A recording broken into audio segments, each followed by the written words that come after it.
Good morning, everybody. Welcome to the Italian Ministry of Foreign Affairs and International Cooperation. Welcome to the Eusair Open Conference connecting the Adriatic and Ionian region, transport and energy. It is my pleasure to welcome you. My name is Andrea Cascone. I am the Director for the Adriatic and Balkan region in the Ministry, and also the National Coordinator for Eusair. Our conference starts with this first initial session for official opening remarks. I would suggest we start on my side, just few comments to open this, which I think it's going to be a very interesting day of works and discussion. This conference is very timely, as it happens just after the end of the term of the presidency by Bosnia and Herzegovina, which was a very successful presidency, and I would like to congratulate once again our friends from Bosnia and Herzegovina.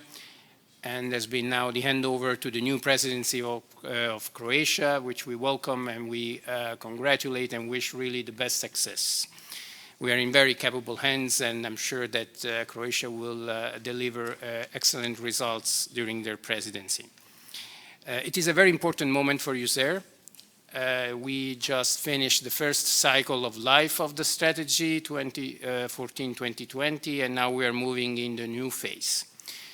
It's a new phase which will have to draw many lessons from the past. A lot of things have happened since 2014 when we launched the strategy.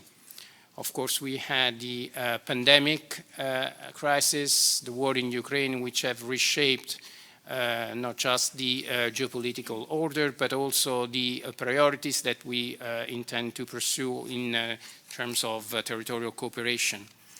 Also, Eusair has changed. We have now 2 member states that have joined meanwhile, North Macedonia and San Marino. We welcome again their participation to the strategy, which confirms the attractiveness of this project for the region. Today's conference offers a great opportunity for showcasing the work that has been carried out by the thematic steering group on connectivity, namely transport and energy. And I think this is the best approach to strengthen the capacity of the strategy to deliver concrete results and present options for decision makers in terms of new projects. Without further ado, I would like now to give the floor to Federica Polce, Director for Development of Transport, European Transport Network and Multimodal Corridors of the Ministry of Infrastructure and Transport of Italy. Thank you. Good morning, and thank you for the floor. I'm really pleased to be here today representing the Ministry of Infrastructure and Transport. And first of all, I would like just to apologize for my voice, due to the mild illness, but I apologize. I also would like to bring a message of the Minister Salvini, who really thanks for the welcome and kind invitation to this Eusair Open Conference. But unfortunately, he was sorry to announce that due to concomitant and mandatory institutional commitments, he is not able to be present today. I would like also to thank the organizer of this event, the coordinators, and the Ministry of Foreign Affairs and International Cooperation for hosting it, which has the aim to present today the main achievements of the concluding 7-year cycle of Eusair through the present conference. This Adriatic Ionian region is geographically an area which include coastal, mountainous and insular areas that need investment on transport infrastructure in order to bridge up the accessibility gaps that still affect many areas and are not yet well connected to the main transport network. Particularly, railways in the region are rather fragmented and need to catch up in order to contribute to the transition toward transport decarbonization and sustainable mobility. I would like to mention also the current revision of the TEN-T process, which is under negotiation. particular importance for introducing a total new corridor, including Western Balkan countries, and which is of strategic relevance for you in the light of the new geopolitical framework that is emerging with also the conflict in Ukraine. The extension of the TEN-T in the Balkans is fully part of the vision of the future corridors, with the establishment of this new corridor called Western Balkans Eastern Mediterranean.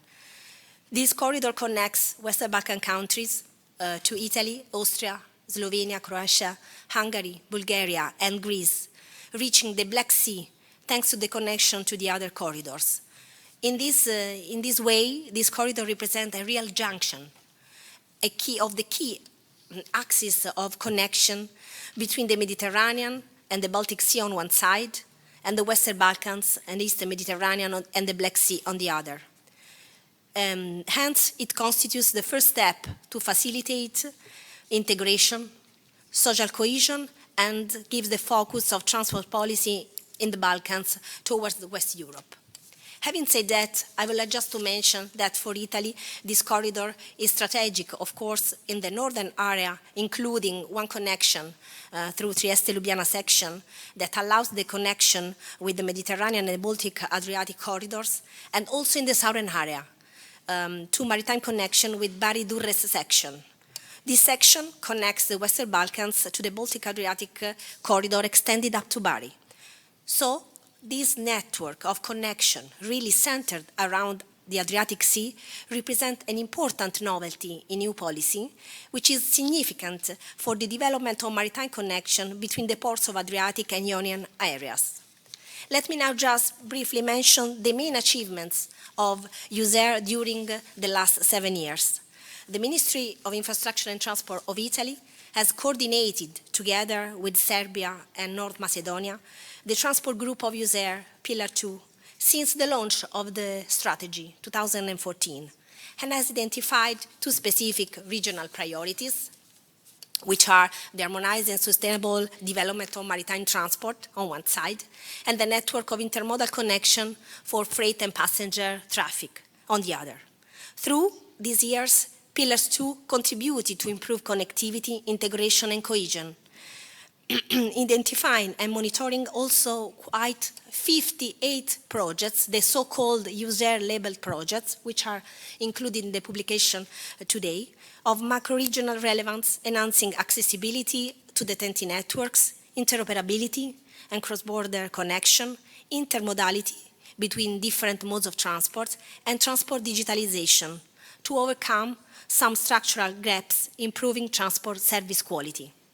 Among these strategic projects, I would like to mention some projects which are really relevant for Italy that can strengthen European integration and cohesion, on which our ministry will play a leading role, if I may say. Notably, the construction of the new stable connection between Sicily and Calabria, the Messina Bridge, a lot of intervention concerning ports in the northern Adriatic area, and implementation of selective upgrading of motorway capacity.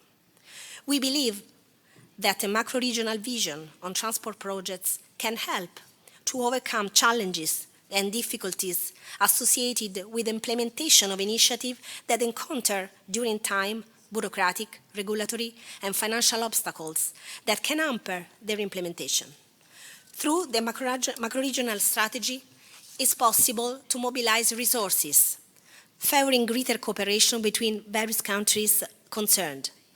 Finally, the Ministry has supported also the development of the Transport Master Plan, aiming to provide a common knowledge on transport policy in the region, analyzing the opportunities and projects in progress, and proposing a shared vision of the transport system of the Adriatic-Ionian region, interconnected, sustainable, and inclusive.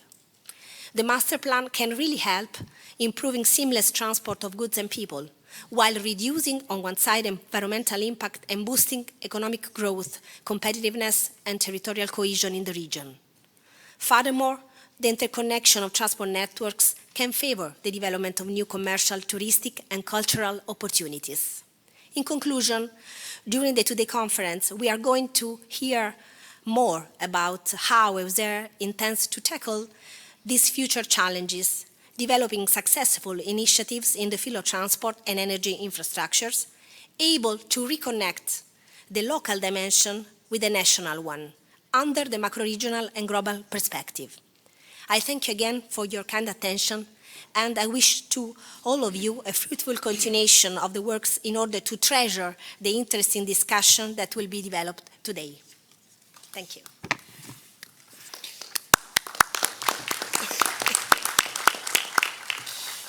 Thank you, Director Polce. I have now the pleasure to give the floor to Georgios Emanuil, who is from the Director General Regio of the European Commission. Thank you.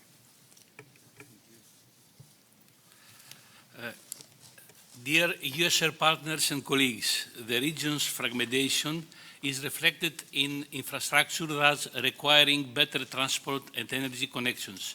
Furthermore, sustainability of both transport and energy is also key for the future. Therefore, connecting the Adriatic and Ionian regions should be an ongoing effort to promote cooperation, economic development, and cultural exchange among the countries in the area. This is the reason the Commission and my unit in DG Regio in particular very welcomes the organization of this interesting event. In Sarajevo, a few weeks ago, during the last Eusair Forum, the thematic study group 2 session on energy focused on the idea of the Energy Green Deal for the Adriatic-Ionia region, which should mean an increased degree of energy cooperation with regard to the greening of the energy systems and their integration while facing the shared challenges. During the session, the preliminary outcomes, priorities and recommendations were presented as they are emerging from the two strategic Eusair projects, Master Plan on Energy Networks for the Adriatic-Ionia region and Roadmap towards a Eusair Power Exchange and Natural Gas Trading Hub for the Adriatic-Ionian region. Similarly, the thematic steering group 2 session on transport concentrated on the following topics. First, in sustainable urban mobility is an increasingly important issue and needs to be tackled within the Eusair strategy. The urban mobility can be identified as how the local self-governments are managing the free flow of people and to avoid congestion. Urbanization produces urban sprawl and an auto-oriented lifestyle as well as externalities such as pollution, congestion and reduced safety. However, there are new trends, some of which counteract the urbanization, such as the new lifestyle and digitalization, modal hubs, car and bike sharing, mobile services, the use of big data is very important, electrification of cars and buses and urban air mobility. The transport master plans have been based on a thorough review of the national transport strategies and plans and their prospects in the wider framework of the EU policies for mobility and transport. It is therefore an essential Eusair coordination tool reflecting the priorities identified by the states in the region and their relevance both at the national level and macro-regional level. Through the Eusair, the partner countries, their local authorities and other Eusair stakeholders have an opportunity to work as peers with member states. They have an opportunity to build their relations and networks with member states in the region and learn about the functioning of the EU institutions. Capacity building is an important area where Eusair is to contribute to the enlargement process of the non-EU members of the Eusair. The multi-level working methods offer a framework where different levels of government, different processes, strategies and funds can converge. This allows candidate countries to build up administrative capacity and thematic expertise, which will facilitate their alignment with different chapters of the acquis. The territorial approach of the Eusair also gives a lot of weight to the strong involvement of stakeholders and participatory policy making. This increases the accountability of the actors involved and provides real learning by doing opportunities for the accession process of the Western Balkan countries. These achievements reflect the progress made in connecting the Adriatic and Ionian region, but it's important to know that ongoing efforts and future projects will continue to shape the region's connectivity and cooperation. DG Regio welcomes the thematic steering group 2 plans for the revision of the Eusair strategy. It is now the right time to do it and to seize cooperation opportunities arising from the new generation of regional, national and indirect programs, as well as from IPA3 and other funds directly managed by the Commission, such as LIFE, Horizon Europe, Connected Europe Facility and others. The renewed USR must be more fit to the new challenges. We are committed to our joint goals in the USR strategy to meet the new challenges regarding the transition towards decarbonized, sound and efficient transport and energy systems, and to contribute to our joint effort at the same time to grant affordable and reliable access for all to transport and energy sources. I believe you have fruitful results for the sake of the countries and people in the USR region. Thank you.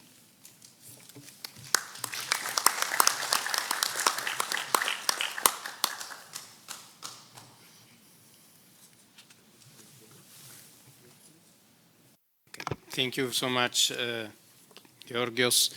We now have some interventions from our friends and colleagues online. First, I would like to give the floor to Ms. Jolanta Navikaite from DG Energy in charge of relations with the member states and the neighborhood. Yolanda, please, the floor is yours. Thank you. Good morning, ladies and gentlemen. It is my great pleasure to join you all, although virtually today in this important event that will be focusing on energy and transport connectivity within the Adriatic and Ionian region. This region is a unique area in Europe characterized by rich cultural heritage, amazing nature, and of course, huge economic potential. However, from the energy sector angle, it is also a region that faces many common challenges, such as energy dependency, lack of adequate and interconnected infrastructure, and of course, the need to speed up transition towards cleaner and more sustainable energy sources. It is through increased energy interconnectivity that we can address these challenges. And in this regard, the strategy for the Adriatic and Ionian region plays an important role to strengthen the cooperation and integration of especially the enlargement countries of the Western Balkans, who are our closest neighbors and a priority region for the EU. Energy in this regard plays, of course, a critical role to foster the regional cooperation, to spur economic growth and sustainable development in the region. Reflecting on the strength of the EU energy system, the strength is in its well-connected network and market. This fact was reaffirmed by the very recent energy crisis and, of course, the war of aggression against Ukraine. This is why also within the Western Balkans, we, the EU, aim to achieve the legislative and regulatory alignment, which is a precondition for a well-functioning integrated market. In this regard, I would like to stress the important role of the Energy Community Framework, which is our main tool to extend the EU legislation and policies to the region and to ensure legislative interconnectivity, as well as the physical interconnectivity. It is our shared objective to integrate fully the Western Balkans into the Union energy market. As we look forward, I would like to stress the direction of travel that is our joint objective, is the energy transition. When faced with the crisis, we confirm that EU Green Deal, complemented with the recently adopted Fit for 55 package, remains our growth agenda. And the only solution is acceleration of clean energy transition. That is the only solution to ensure our collective resilience and affordability of the energy. As a reaction to the crisis, we didn't slow down, the opposite, we speed up the transition. The EU has just increased the renewable energy targets significantly from 32 to 42%, and we also adopted a higher energy efficiency target. In this sense, the well-established and ambitious climate goals are our long-term roadmap when planning and investing also in the energy infrastructure. I have to stress once again that all future infrastructure development shall contribute to decarbonizing economies with the objective to deliver clean, secure, and affordable environment for our citizens. Just the recently adopted Energy Efficiency Directive, it will enter into force this summer, and it will make the energy efficiency first principle binding on all EU countries to be taken into account when considering policy, planning, and major investment decisions in the energy sector and even beyond. In this sense, overcapacity and stranded assets shall be avoided in energy investments. all the investments must be aligned with the policy objectives of Green Deal and REPowerEU. Strengthening electricity infrastructure and interconnections, of course, is a precondition for enabling the uptake and effective transmission of renewable energy. And in this sense, it will contribute also to the development of hydrogen economy. These are the priority areas of action: electricity infrastructure, hydrogen economy.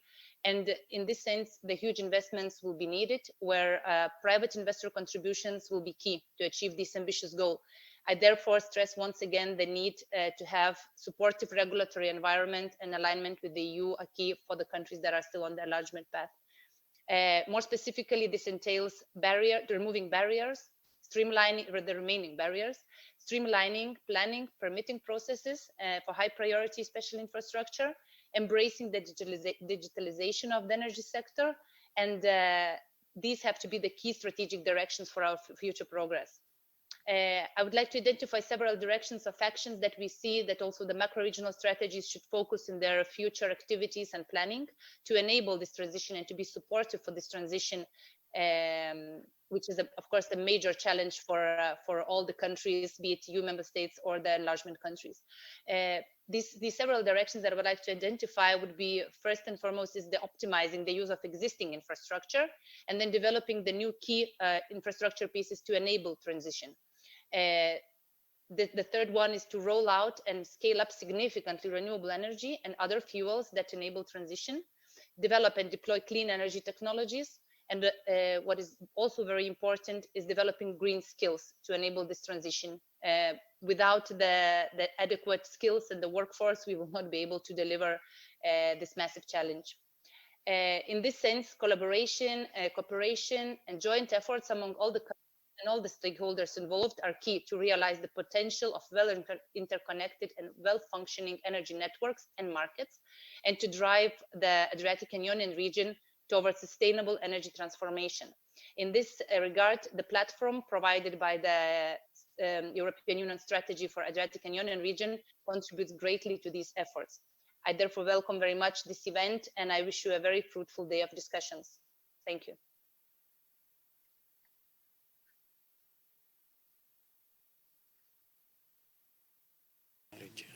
Thank you so much, Jolanta. Now I have the pleasure to introduce our friends from Marche region. Before, let me acknowledge the historical leadership of Regione Marche in shaping the cooperation in the Adriatic region. This is a role that has been played over more than 2 decades now, starting with the famous Ancona Declaration in 2000. And I will really acknowledge the role of Regione Marche in also shaping the concept of the European strategy for the Adriatic Ionian region. I have therefore the pleasure to give the floor to the President of the Regional Council of Regione Marche, Mr. Dino Latini. Signor Presidente Latini, il microfono è lei. Grazie. Grazie a tutti voi, buongiorno. Mi scuso di non essere in presenza, ma per motivi impollenti devo rimanere presso la sede del Consiglio della Regione Marche. Buongiorno a tutti voi, porgo a voi i miei personali saluti insieme a quelli dell'Assemblea legislativa delle Marche, che rappresento pro tempore, e porto a tutti voi anche i saluti dei colleghi componenti consiglieri.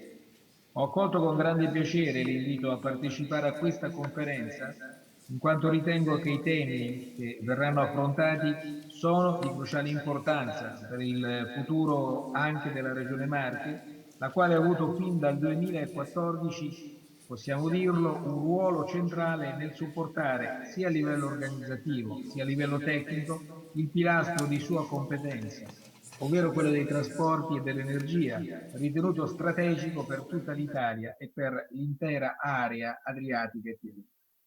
La Regione Marche, in virtù dell'impegno profuso nella costruzione della strategia europea per la macro regione adriatico-ionica, ha avuto il duplice incarico di coordinamento delle 14 amministrazioni regionali aderenti all'Eusair e di gestione del programma chiamato Facility Point, e per tale progetto le Marche erano e rimangono i partner per le regioni e per la gestione del relativo fondo economico. Scopo del progetto è ancora quello di supportare gli Stati aderenti nell'implementazione della strategia, soprattutto i coordinatori di 4 pilastri. La Regione Marche ha quindi sostenuto l'Italia e particolarmente i 2 sottogruppi del pilastro 2.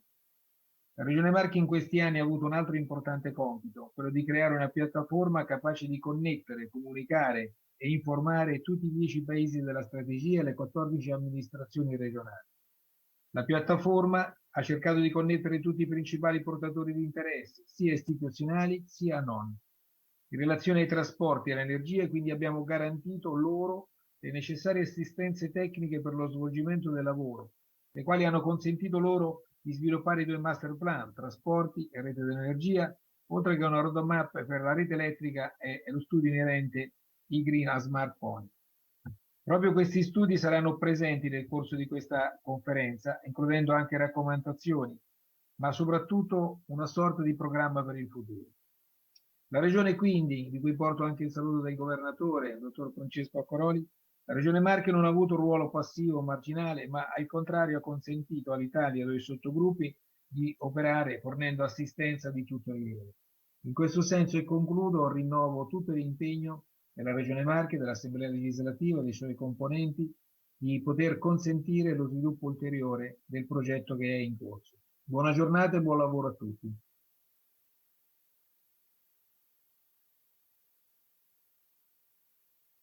Grazie mille, Presidente Latini. I have now the pleasure to give the floor to the Mayor of Ancona, Mr. Daniele Silvetti. Ancona is an iconic place for the Adriatic, and on Monday it will renew its commitment to the Adriatic cooperation by hosting a very important meeting of the Ministers of Foreign Affairs of Italy, Croatia and Slovenia, focused on the cooperation on the Northern Adriatic. Signor Sindaco, benvenuto e le do la parola. Grazie.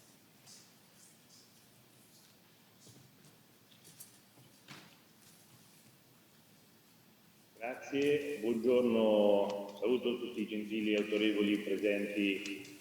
Porto i saluti della nuova amministrazione comunale di Ancona a questa conferenza di così alto livello. La città di Ancona, come è stato detto, è da sempre, dall'inizio, dalla Carta di Ancona, considerata la capitale naturale, oltre che geografica, della macroregione adriatica e per ruolo politico anche sede permanente dei segretariati dei forum delle città Adriatico-Ionico e del forum delle Camere di Commercio, oltre all'iniziativa Adriatico-Ionico che ormai conta ormai la presenza di 10 paesi dell'area. Il ruolo di Ancona, ovviamente, delle associazioni e della società civile che vi hanno sede, ormai viene annualmente riconosciuto anche dall'Eusair nelle dichiarazioni annuali del Consiglio Adriatico-Ionico. Il ruolo della città di Ancona, peraltro, si colloca oggi all'interno di una filiera istituzionale tra governo, regione e comune, che oltre ovviamente a cooperare per il benessere e l'interesse locale e nazionale, si adopererà sicuramente l'interesse della macroregione adriatica. Una chiaramente delle maggiori esigenze che emergono nell'area è legata alle infrastrutture e al loro sviluppo, e siamo sicuramente in una posizione strategica che ci impone di ovviamente svolgere alcune scelte e di essere partecipi nei tavoli strategici a tale riguardo. Chiaramente sono consapevole di quanto sia fondamentale il ruolo degli enti locali, tanto a livello sociale quanto a quello economico, per cui insomma mi farò portatore come sindaco della città di Ancona nel tentativo di mantenere ed accrescere la collaborazione fra la Regione Marche, i territori e la macroregione adriatica. Quindi vi ringrazio moltissimo di questa opportunità e auguro a tutti voi un eccellente lavoro.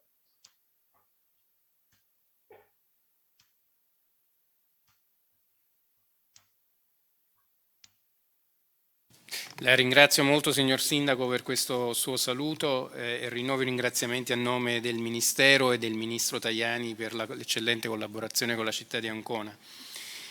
So with these remarks, we conclude the opening session. We now start the works of the conference with the first keynote addresses. I have the pleasure to give now the floor to the Italian coordinators of the pillar on energy and transport, Pierluigi Coppola and Sergio Garriba. They will manage this keynote address. Thank you, Andrea. Thank you for the floor. Good morning, everybody. It's a pleasure being here in this beautiful hall, and thanks for having set the organization of this conference that give us the floor as pillar coordinator to present the achievement of the last 7 years of Eusair. Now, the first technical session of the conference is devoted to 2 keynote addresses. I will introduce the keynote addresses given by the Permanent Secretary of Transport Community, that is an institution providing administrative support to the other institutions such as the Ministerial Council, the Regional Steering Committee, the Technical Committee, and the Social Forum in the region. The Secretariat acts as a transport observatory to monitor the performance of the indicative TEN-T extension of comprehensive and core networks to the Western Balkans and support the implementation of the VB6 connectivity agenda, aiming to improve links within the Western Balkans as well as between the region and the European Union. Moreover, the Secretariat also reviews the implementation of the obligation under the treaty. In years, I have to say that the cooperation between the Eusair, Pillar 2 in particular, and the Transport Community Permanent Secretariat has become stronger and closer. Therefore, it is with great pleasure that we today can host one of the keynote address of this conference by the Secretariat. We have the pleasure to have here with us today Mr. Nedim Begovic, that is an expert in transport planning, previously involved in the SETO, the Southeast Europe Transport Observatory, now in charge at the Transport Community Permanent Secretariat for Smart Sustainable Mobility in the Western Balkans. Please, Nadim, thanks for being with us today. The floor is yours.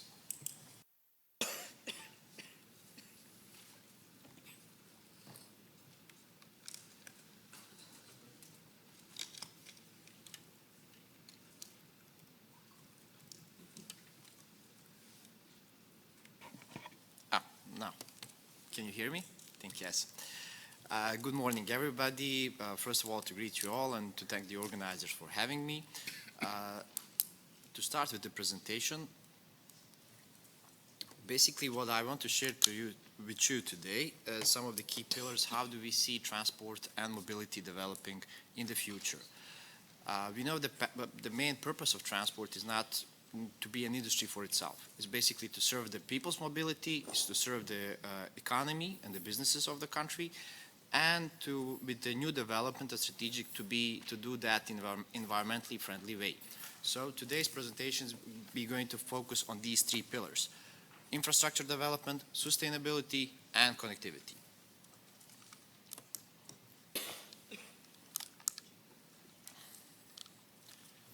Before that, just a couple of words who we are. For those of you who do not know us, from the people from the energy sector, I can say we are the Energy Community Secretariat in Transport, to put it in the most simple terms. We are the permanent secretariat. The transport community itself has been established in 2017 by 27 EU member states represented by the Commission, plus 6 Western Balkans partners. From December of 2022, we are also encompassing observing participants, Georgia, Ukraine, and Moldova. Our main goal is how to integrate the transport market of the Western Balkans and the observing participants to the transport market of the European Union. And we are doing that by looking at two factors. One is the reforms, the other one is improving the TEN-T infrastructure. Now, this is our network, the main network that we are doing our monitoring. So we are not looking at the overall transport network, but basically core and comprehensive main regional network. As you can see, and I will not give you too much of these technical details, so whole my presentation is just a snapshot of what we are doing. If you need any further information, of course, I'm here and available for any questions. So we have around 4,000 kilometers of railways, 5,300 kilometers of roads, and 1,300 kilometers of inland waterways. Combined with the nodes, 3 airports, 4 inland waterway ports, and 10 airports. What I wanted to show you now here where we are. So where are we in the development of this network? Because as I said at the beginning, we need this so we can, move closer.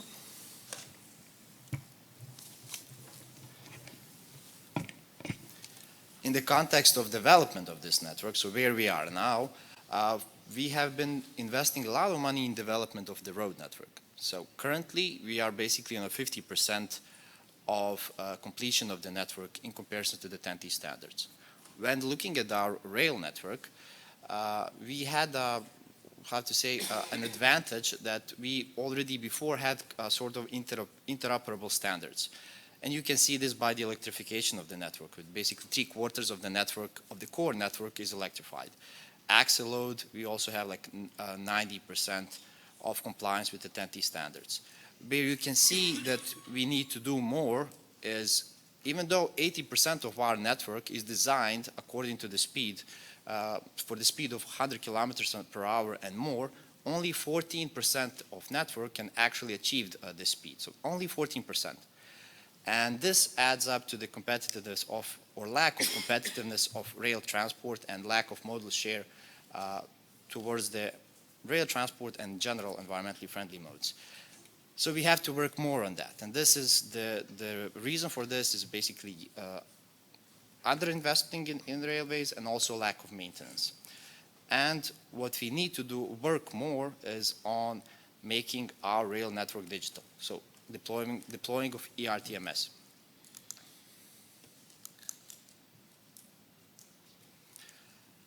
So what are we doing now? Are we just standing still, or are we moving forward with this? So currently we actually have 59 projects deployed on the TEN-T core and comprehensive network. Still, majority of these projects are in the road sectors.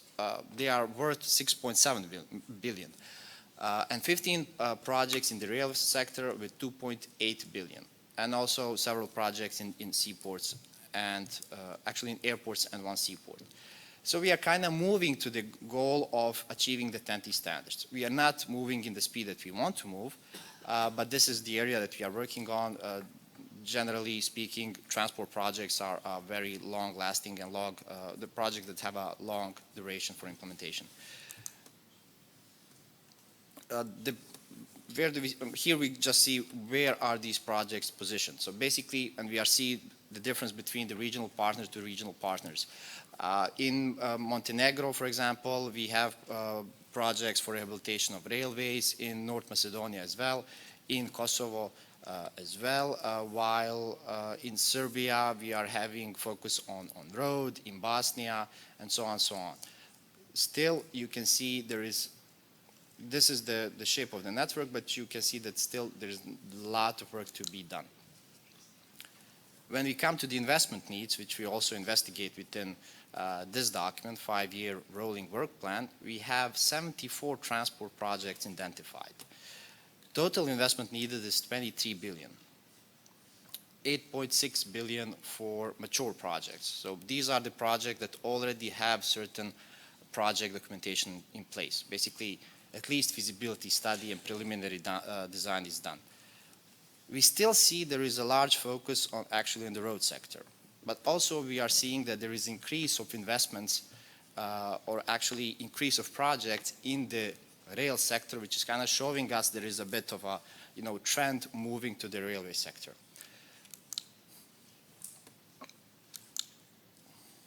And then what was already mentioned, one positive development that we are having is the 10T revision and inclusion of Western Balkans, Eastern Mediterranean corridor. New development was that on our connectivity summit, a high-level agreement was signed between the ministers and the European Commission, which is basically a basis that, that we agreed on how the new revised network will look like in Western Balkans, and is going to become a part of regulation. The important part that was also mentioned is this Western Balkans Eastern Mediterranean corridor. Why is this important? Because basically after this is approved, we are going to get a European coordinator who is going to be closely following and pushing from a political level implementation of the corridor. So we are hoping that this is going to bring even new momentum and faster implementation of the corridors in Western Balkans. Moving on to sustainability. Why do we need this? Looking at our transport sector, 2/3 of the overall emissions are energy and transport. Majority energy, but then it's followed by transport. We can also see for the air pollution, we are having a, let's say, ungrateful record that out of 15 most polluted cities in Europe are in Western Balkans. Traffic is one of the main sources of emissions for this. 90% of emissions are related to the road sector. When you're looking at our motorization rate, basically you see that we are half of EU average of motorization. And if you can see on the slide on the right, the countries that have joined EU later, like Romania, Bulgaria, Croatia, they have a larger increase of motorization after they entered the EU. So this is something that we can, actually can expect in Western Balkans as well. So this will add additionally to the emissions and to the pollutions in the Western Balkans if we do not do anything. So why is our transport so polluted? So where are we now? Basically, our average age of our fleet is between 15 and 20 years, depending on the regional partner. We have a low penetration of electric and hybrid vehicles, and this is one of the reasons is lack of alternative fuel infrastructure.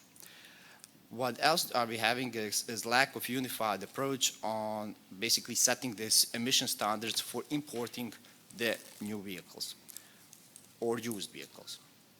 And then, as I mentioned, our other modes like rail and waterways, they also don't have zero emission vehicles in these sectors.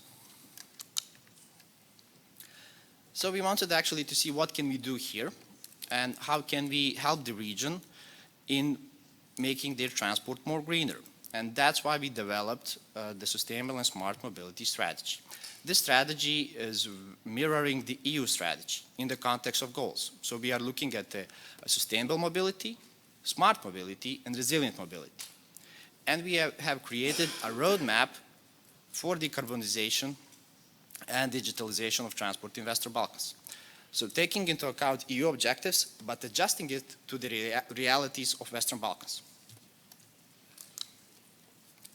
With this, we kind of took on board the whole reform of the whole transport sector. The first goal, as I said, sustainability, is looking at zero emission vehicles, at alternative fuel infrastructure. The second, the smart mobility, is looking at the digitalization of our sector. With digitalization, we can have more efficiency. That's why we can have less pollution and less greenhouse gas emissions. And third, but definitely not the least, is resiliency. When we are talking about resiliency, we are not just talking about climate proofing the infrastructure, we are talking about the overall resiliency of the whole transport market, which we can see during the COVID period that this is something that we need to definitely work on. So this is also connected to improving connectivity of the region. We have also developed a study, which is almost completed, to tell us what will happen if you do not do anything and what will happen if you do something. So if our transport model basically says that we will have doubling of passengers and passenger kilometers and ton kilometers. And depending on the scenario, we will see which mode will be transporting more. So if we do not do anything, if we just go with business as usual, our greenhouse gases will more than double in the period until 2050. If we do something, then they will decrease. They will not become fully climate neutral, but there will be a significant decrease. I also have to say that even though there needs to be a lot of investments to support this, but on the other side, there will be a lot of savings, giving into account the fuel efficiency and saving on fuel consumption.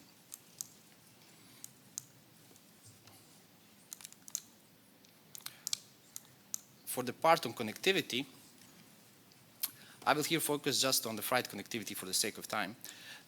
We can see basically we have Singapore as a, I don't know how much of you do know about Logistics Performance Index, is an index developed by the World Bank who is tracking globally the countries and their connectivity.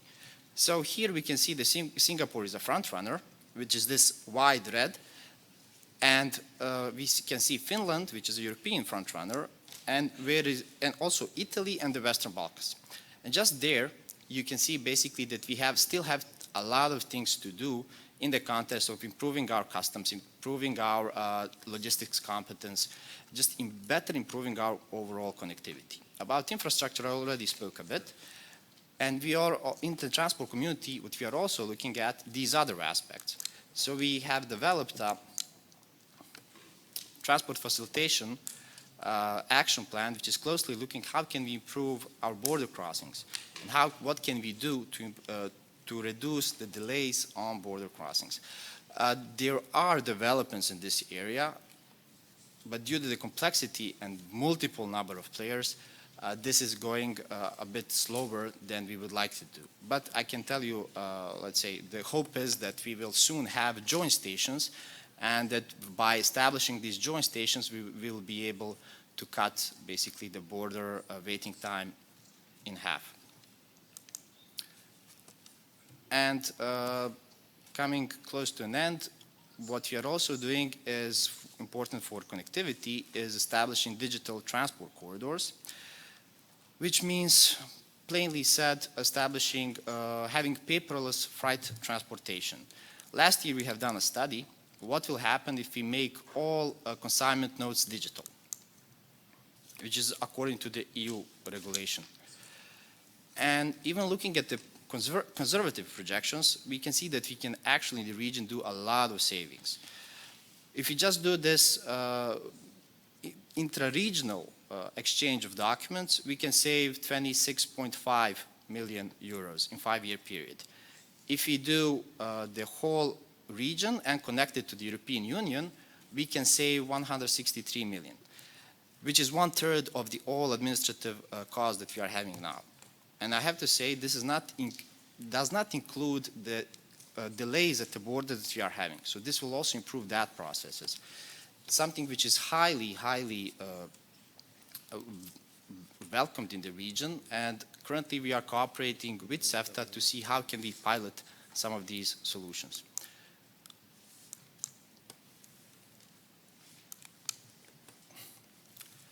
Many of you probably are wondering how will we implement and finance all of this. We heard there is a Green Deal, there is a Green Agenda, there is Economic Investment Plan. Within the Economic Investment Plan, there is 9 billion allocated for this region. Out of those 9 billion, approximately 2 billion is related to the transport sector. And we can see here what is the goal. So the goal is to speed up the completion of the TEN-T network by taking into account the sustainability, climate proofing, and future proofing of our infrastructure. So the money is available, but we have to come up with the prepared projects and see how can we as a region do this in a coordinated and horizontal manner. One more tool that I would like to present to you that we have been developing together with the Commission, DG Move, DG NEAR, and World Bank is Safe and Sustainable Transport Program, which is basically looking how to address the small investments. Before we had problems, how can we actually finance projects such as border crossings, because it would be the same procedure as if you are financing a big chunk of highways or high-speed rail, and for a fraction of money. So with the Commission, we worked to develop this tool, which would help additionally our regional partners how to tackle this kind of softer and smaller projects. Specifically here, we are looking at, as I said, border crossings, we are looking at road and rail safety, and we are looking at sustainable mobility. So to sum up, for our future, we definitely need to accelerate development of TEN-T infrastructure. But we have to do that taking into account sustainability and connectivity. So we have to take into account how can we improve the infrastructure for alternative fuels. And we have to encourage the transition from internal combustion engines to zero-emission vehicles. We also have to dramatically shift modal share to environmentally friendly modes, especially rail transport. Digitalization here offers an opportunity because it's a connecting point which can improve and add to multimodality. And as I mentioned, border crossing is highly crucial and critical, so we reduce the delays and reduce overall logistics costs. And as a precondition for all of this to happen, we need to have a strong regulatory framework. So our partners need to transpose all of the necessary EU legislation. And because of this, let's say, multidisciplinary actions, especially related to the greening of transport, we need to have coordinated cross-ministerial actions. All of this can be found basically on our reports, which are published on our website. And of course, if you need additional information, you can always email to me too. Thank you for your attention.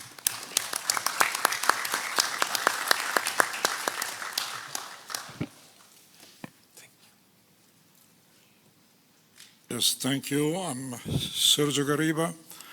I would join Pierluigi while introducing the energy community.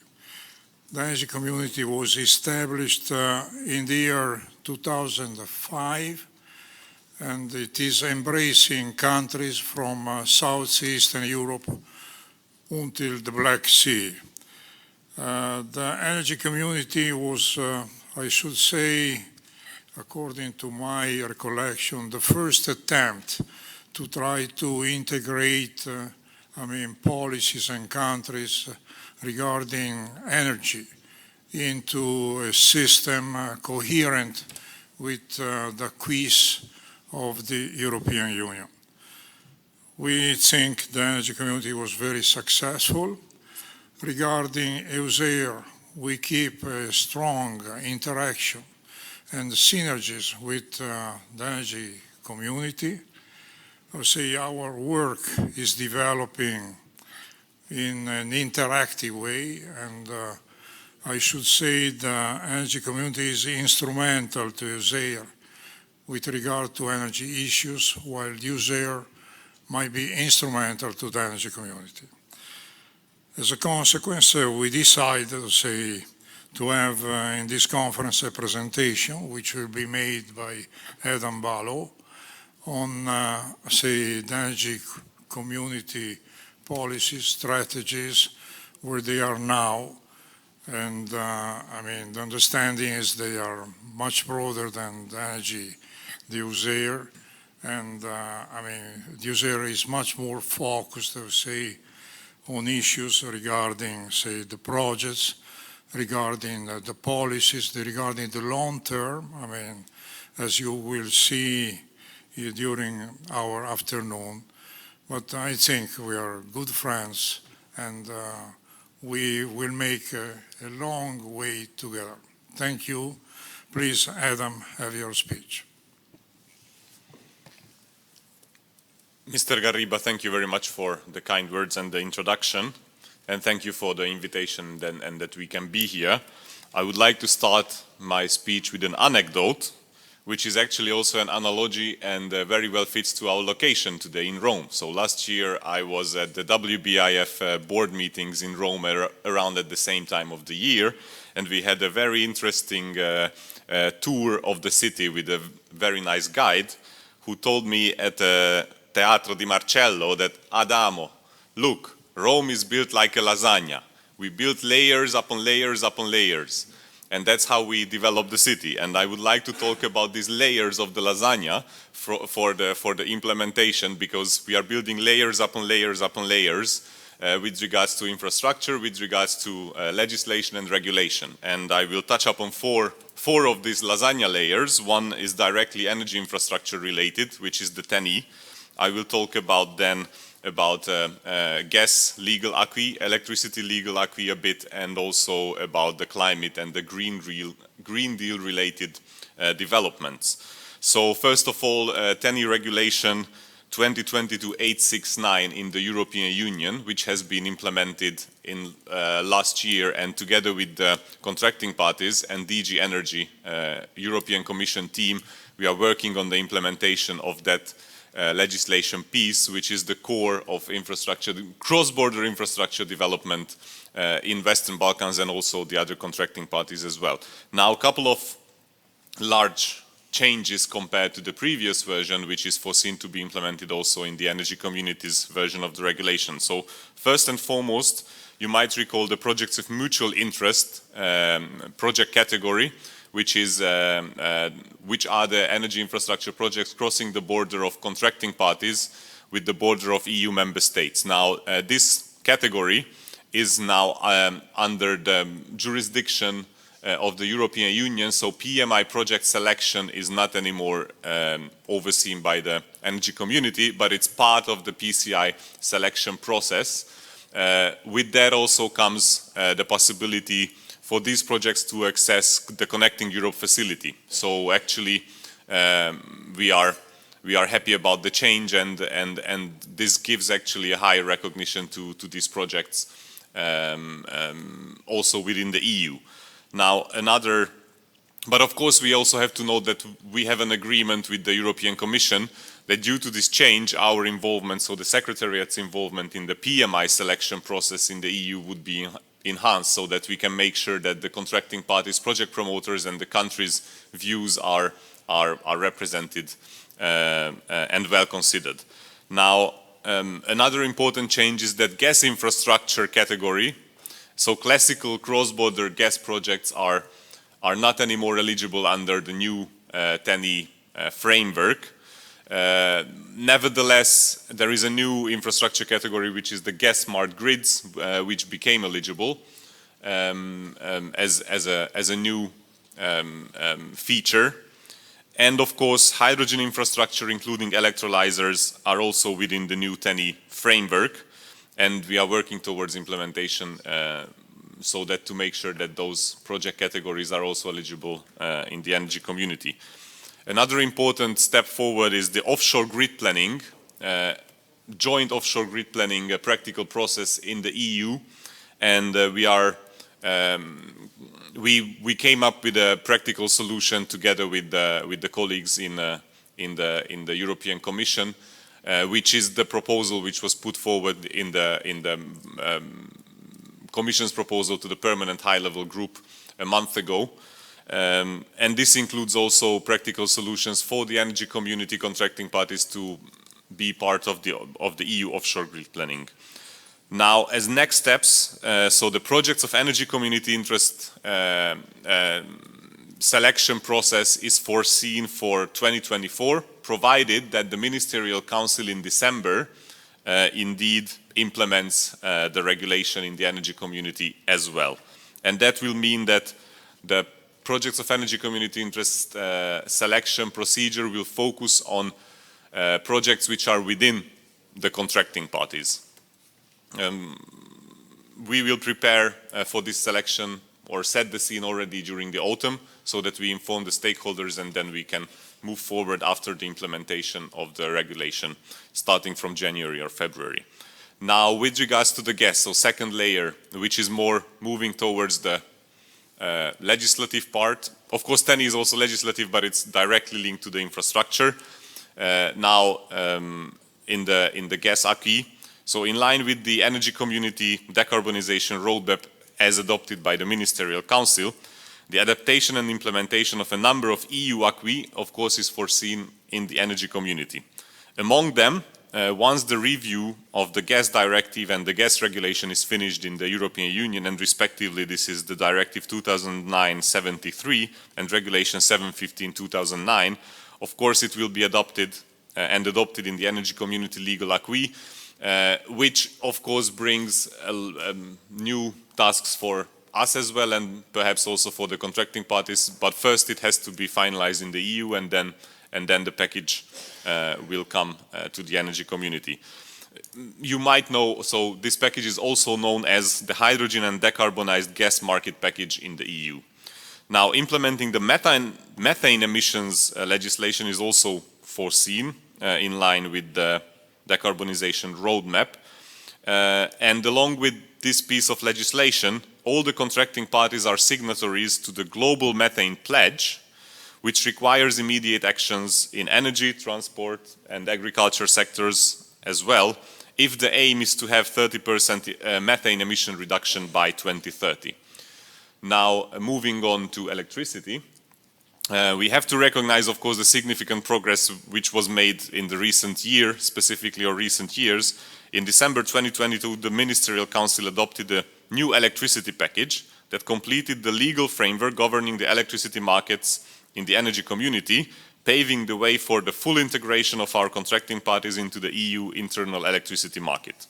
The basic principles of this package are the following. Very importantly, reciprocity between Energy Community contracting parties and neighboring EU member states. ENTSO-E being responsible to perform tasks concerning contracting parties. Moreover, this decision also empowers Eusair to decide on cross-border issues concerning both EU member states and Energy Community contracting parties.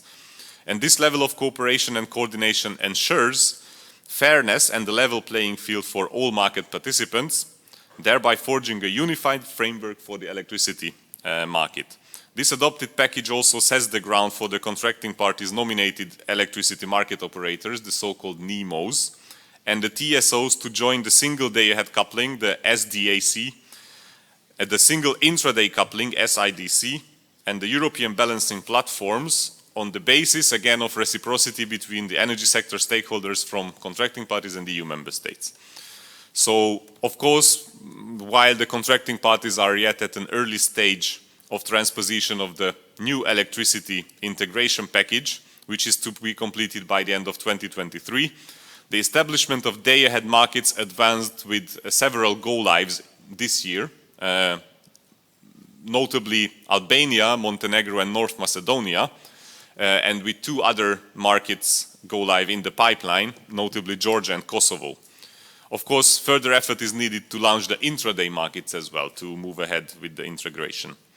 So, the urgency of setting up the shorter markets and completing their integration in the EU's day-ahead coupling and intraday coupling by the end of 2025 is amplified with the adoption of the European Commission's CBAM regulation, and here comes a very important point, which stipulates that market coupling is one of the conditions for exemption from CBAM. There are other conditions as well, but market coupling is one of them. To facilitate cross-border trade and thus the better use of interconnectors, the development of market coupling has to go hand in hand with increasing the amount of available cross-border capacities, and with that we link back again directly to infrastructure development. This will require coordinated capacity calculation by the TSOs within the so-called CRRs, the capacity calculation regions, namely ITME, so Italy, Montenegro, Eastern Europe, EE, and Shadow Southeast Europe, SEE. With the adoption of the electricity integration package, all TSOs in the energy community became legally obliged to make available a minimum amount of cross-zonal capacity, which is the so-called 70% target, to market participants.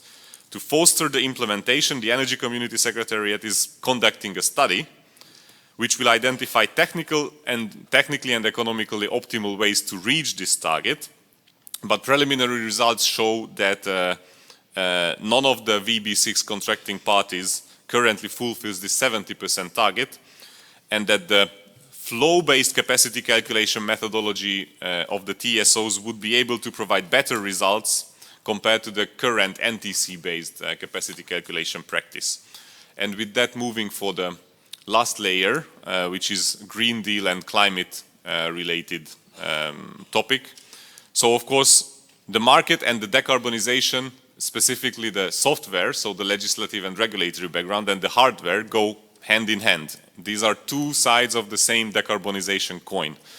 Of course, Energy Community is dedicated to the green agenda for Western Balkan that is translated into concrete milestones under the Energy Community Decarbonization Roadmap of 2021, which I already mentioned up there or previously. And of course, there is a toolbox in place, which is the Clean Energy Package, the 2030 targets, and the National Energy and Climate Plans. But of course, there are challenges ahead. One of them, making the market fit for intermittent renewable capacities. Here, again, modernization of the infrastructure is key. Energy efficiency and decarbonization, market players need to pay for the negative externalities, which leads us to, again, carbon pricing and leads us back to the CBAM. Crucially, we shall of course not forget about the social impacts of decarbonization, and here the just transition for coal regions can ensure the mitigation of costs for the society originating from decarbonization.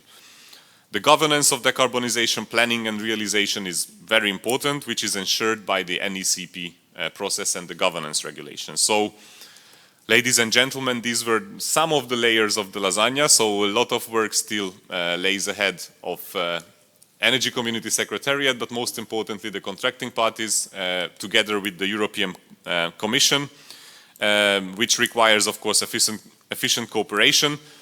But each layer perhaps opens new ways of cooperation with EU member states, such as Italy, and also opens new economic possibilities for our contracting parties and the EU member states alike. And with that, I thank you for your attention and give back the floor. Thank you indeed.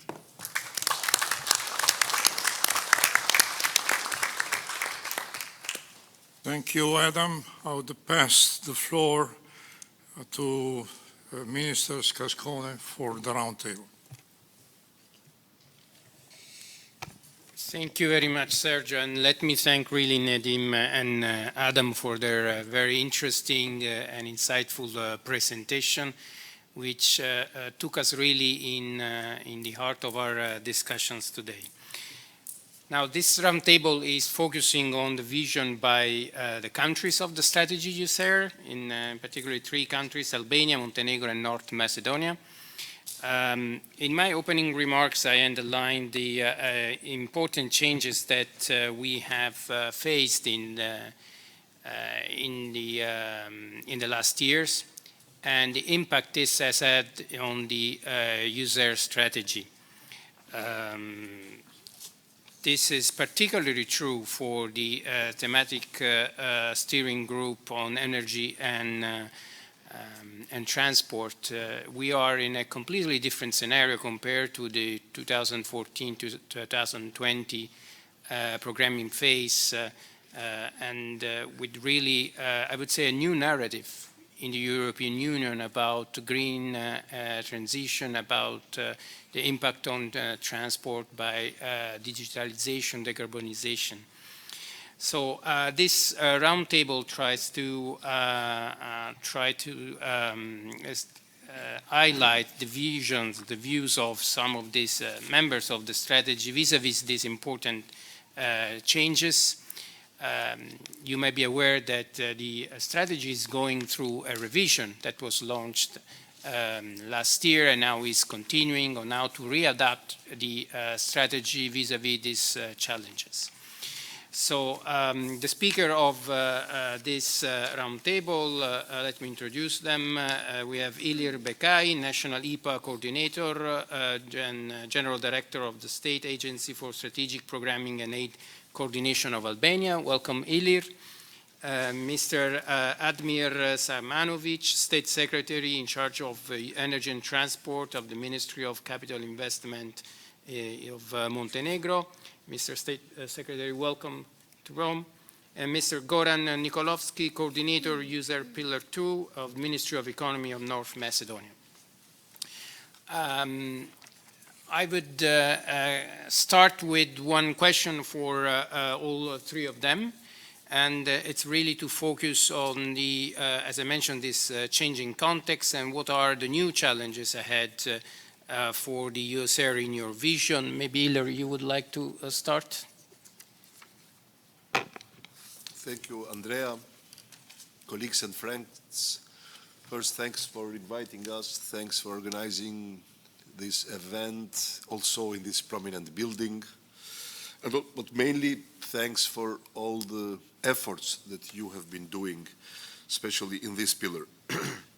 I am the director of an agency established only 1.5 years ago, and also as a NIPAC, I am in 1.5 years ago. First, let me thank what you have been doing, which has served to me as a mirror in some key things which we have been dealing recently in our country. We finalized in February the National Strategy for Development and European Integration 2230. And 2 out of 6 priorities in this strategy, energy and tourism, are 2 of the 4 pillars of the micro-region strategy. We want to finalize for the first time in our country a new cross-sectoral strategy on blue economy. But as well, on parallel, we are working with some key issues with the EU, which means Western Balkans Green Agenda, the new growth plan, which was launched by the President von der Leyen in Bratislava on 31st of May, the process of the accelerated integration, as well as this new wave of enlargement which is flavoring within the EU. I believe this is the region where there is the better connection between the EU and the candidate countries, because half of the countries of the macro-region are EU candidate with a political progress towards the integration. On the other side, 2/3 of the trade of the Western Balkans are with EU. It represents only 1.5% of EU trade, but for us is 2/3, which is very, very critical, and for sure, transport and energy are key elements. Myself, I am very proud to be a citizen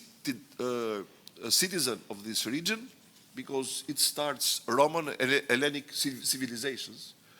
And if we come to Albania, and we are mentioning Corridor 8, we have a port there which is called Porto Romano, and the corridor which is Via Egnatia, which are 2,000 years old denomination.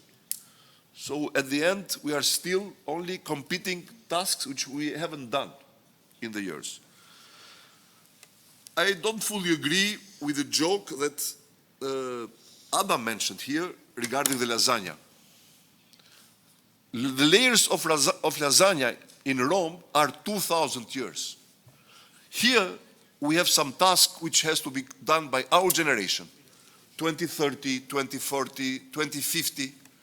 It happened to our generation to have the 9/11 in 2001, the financial crisis in 2008, and the recent events, pandemic and the energy crisis, which we have to agree that this is more a 4-season pizza. We have to prepare it and eat it at the same time on different issues. Sorry to enter in Italian gastronomy, which I have limited knowledge, but what we have in Rome is 2,000 years, many generations. We have the duty to do it today. And both of you, Nedim and Adam, mentioned WBIF, which is very good.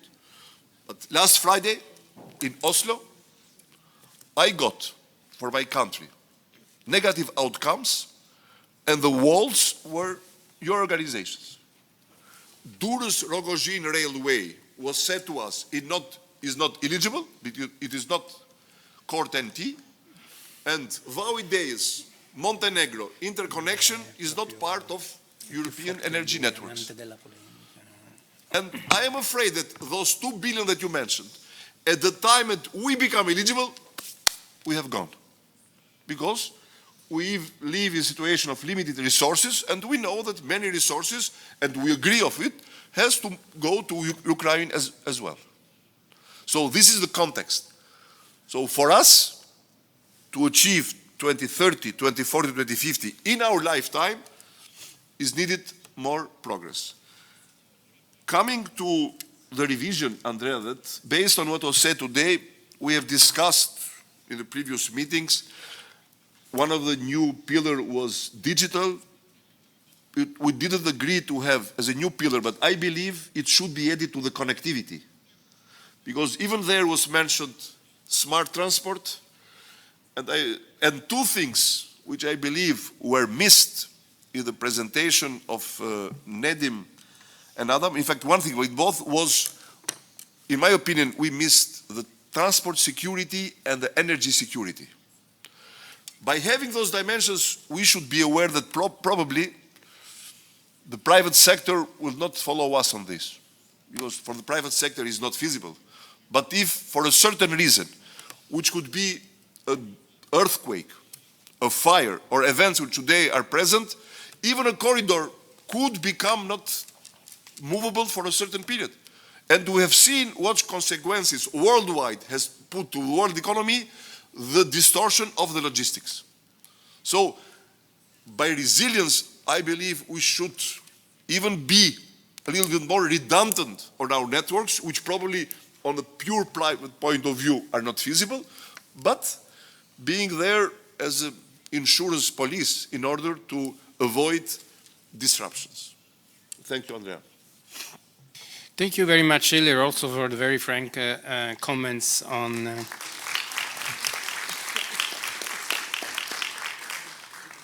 BWF. I give now the floor to State Secretary Manovic for his comments. Thank you, Andrea. Dear host, esteemed colleagues, dear friends, I feel a tremendous honor and pleasure to greet you all on behalf of the government of Montenegro and on behalf of myself on this important event, bringing together representatives from various sectors and stakeholders to collectively discuss the challenges and opportunities presented by one of the most diverse European regions, the Adriatic-Ionian region, in beautiful Rome, of course. I believe we all appreciate the Eusair initiative launched with the aim of strengthening cooperation among EU member states and regions within the Adriatic-Ionian region. Our commitment to create a sustainable, integrated and competitive region that ensures prosperity, a better quality of life and enhanced connectivity is exceptionally strong. Today, we face many challenges that require our collective action. Climate change, environmental protection, digital transformation and socio-economic imbalances are just some of the issues we encounter. However, it is precisely within these challenges that I see opportunities for creating positive change. Eusair provides us with a platform for dialogue, knowledge and experience sharing, and the development of joint solutions that will bring sustainable development, stability and progress to our region. Allow me to emphasize that energy and transportation represent key sectors for the development and progress not only of Montenegro but also of the entire region. Their significance for sustainable development, economic growth and connectivity cannot be overlooked. When it comes to the energy, Montenegro holds great potential for the development of the renewable energy sources, particularly in the sectors of hydro, wind and solar energy. We are aware of the importance of reducing greenhouse gas emissions and protecting the environment.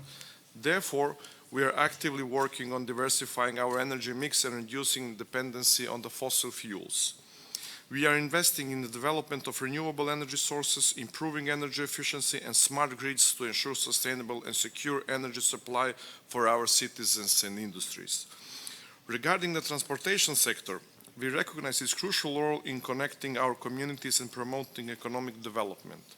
We are continuously investing in the modernization of our transportation infrastructure and developing green, sustainable forms of transportation and smart technologies that will improve passenger safety, efficiency and comfort. As the Ministry of Capital Investments, our task is to create a favorable investment climate that attracts domestic and foreign investors, stimulating economic growth and development. We believe that regional cooperation is key to realizing the full potential of energy and transportation in our region. I will mention some significant regional projects that we gave our full support, and that's electricity interconnection, Italy, Montenegro, Serbia, Bosnia and Herzegovina, which is the Montenegrin part of the Trans-Balkan electricity corridor. Which is on the list of the project of interest to the energy community, and we have endorsed this application. Another very important project for us is the Ionian Adriatic gas pipeline. We joined this initiative and we gave the full support of this project. When we are talking about the Adriatic-Ionian highway, for now we are facing a challenge because the exact position of the alignment of this corridor through Montenegro has yet to be determined. And it's conditioned by the definition of crossing of the Bay of Kotor, which is under UNESCO protection, and the plans of neighboring countries. I firmly believe that this conference will provide an excellent opportunity for fruitful discussions, networking, and identification of innovative projects that will contribute to our shared goals. Let us seize the moment to foster collaboration, share knowledge, and pave the way for the brighter future of our region. Thank you.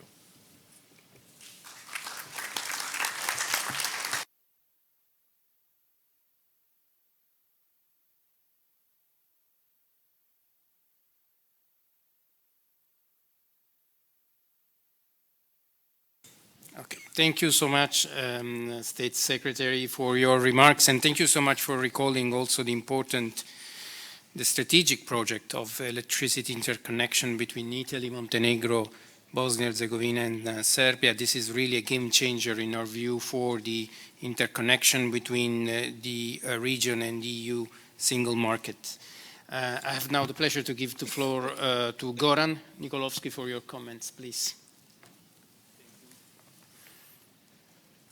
Thank you. Good afternoon, everybody. As it was mentioned, our country has joined this strategy in 2020, but still we have succeeded to take pace with other countries within this initiative. This strategy is of big importance for our country, considering that if we take into account this accession process for all Balkan countries, considering this specific geography of the strategy, most of the countries are non-EU countries. Thus, this strategy is framework that with a pronounced link to the process of the EU integration and enlargement process. Thus, this strategy is advocating the entry of the countries into EU membership in accordance with the set criteria and conditions by the European Commission and individual achievements in their implementation.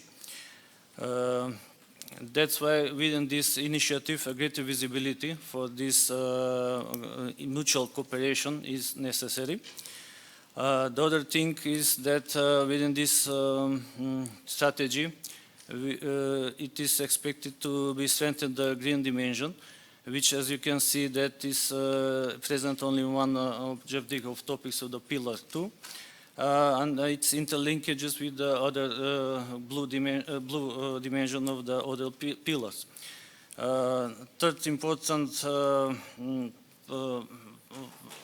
thing from this strategy is that it should be continued this financial dialogue between the strategy stakeholders and national bodies in order to mobilize these financial funds.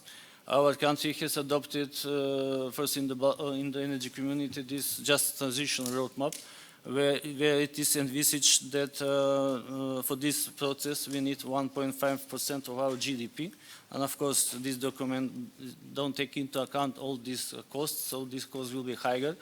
And at the moment, there is only available this climate investment fund, which is not enough for modernization of the main network. In this context, for us, this is also one of the big issues. Thank you.